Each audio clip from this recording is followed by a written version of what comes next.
So a new patch just dropped for Palia, and boy, do we got a few surprises. We got new quests, tweaks to the game, general improvements, and we got some pets.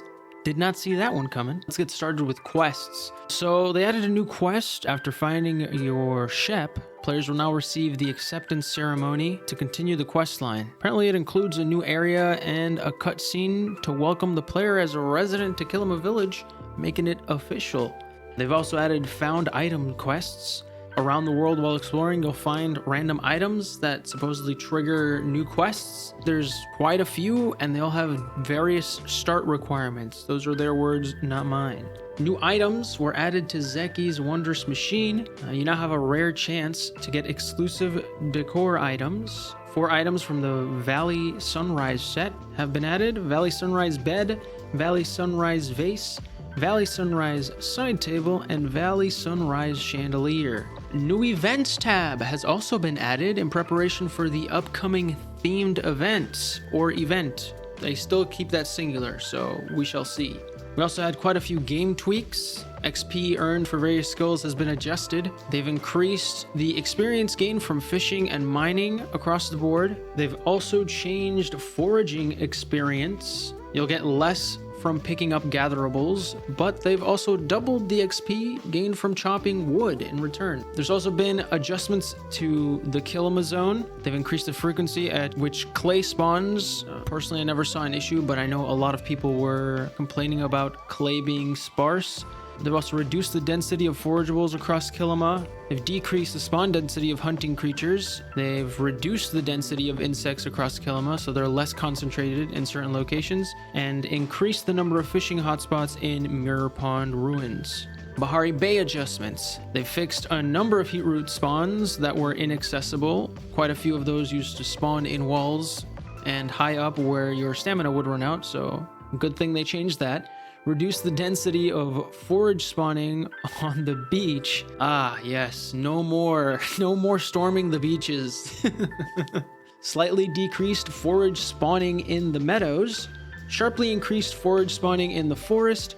Added several more locations for forage, insects, hunting creatures, and mining to less populated areas, and moderately increased iron spawning across the zone. They've also increased the number of fishing hotspots in Pavel Mine.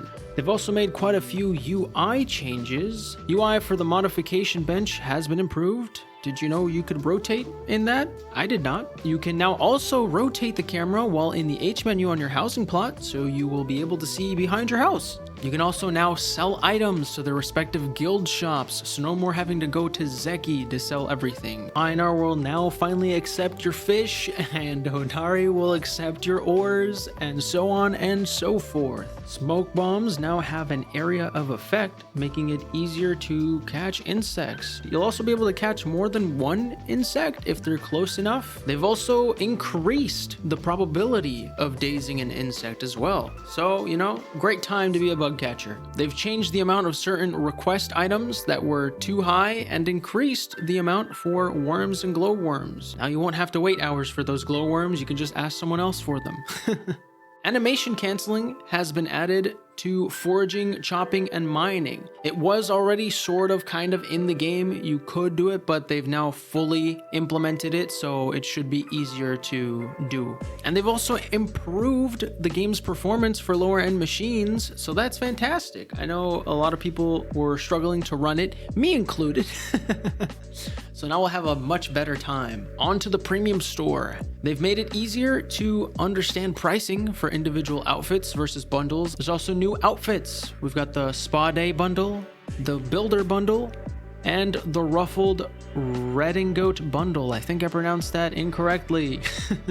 However, that last one they removed, at least at the time of me making this, due to visual bugs, but they'll be adding it in the next hotfix. Now what you've all been waiting for, what we're here for, come on, pets. Apparently, in their wording, they said the first pet, meaning there will be more in the future.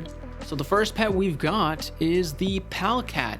It is part of the premium store. However, purchasing any amount of coins will get you the Sandy Palcat. So you don't technically have to buy the Palcat, you just have to purchase coins. So you keep your coins but get the pet for free, if that makes sense. So you get the Sandy Palcat as a one-time bonus for purchasing any Palia coin amount, and then the Nocturnal Palcat, the Island Palcat, and the Snowy Palcat all unlock together once you've accumulated a total of 3,000 Palia coins purchased. Don't worry, if you've already purchased things or spent your coins, you get it anyways. And retroactively get the pet, no matter if you do it now or if you've done it before. So that's pretty awesome of them. To access the pet menu, you press Y. You'll be able to summon and unsummon your pet, and they'll run around you in the world. They don't do anything mechanically, they're just there to look cute. Finally, they've done tons of bug fixes, but the ones of note were the Mayor's Estate pond glitch. So for those of you who are unaware, there was a glitch at the Mayor's Estate where you could fish in his pond infinitely with no bait, and you would get a fish that was worth, I think, 85 gold. So it was quite a problem. They've also fixed secondary plot storage. So if any of you had been using your secondary plot for extra chests in order to increase your storage space, I'm sorry to say, but that has been patched. I think you still have your items, but your storage is overflowing, I believe, if I understood the patch notes correctly. So either save up 25k for the chest upgrade or start selling. Finally, the tent can now be picked up properly. Apparently there was an error that would happen. It would say need to pick up all interior decor, even if it had no decor inside it. So you will now be able to move your tent freely. They've also made note of their top known issues, that being localization, quest progression blockers. Seemingly some quests are still having issues.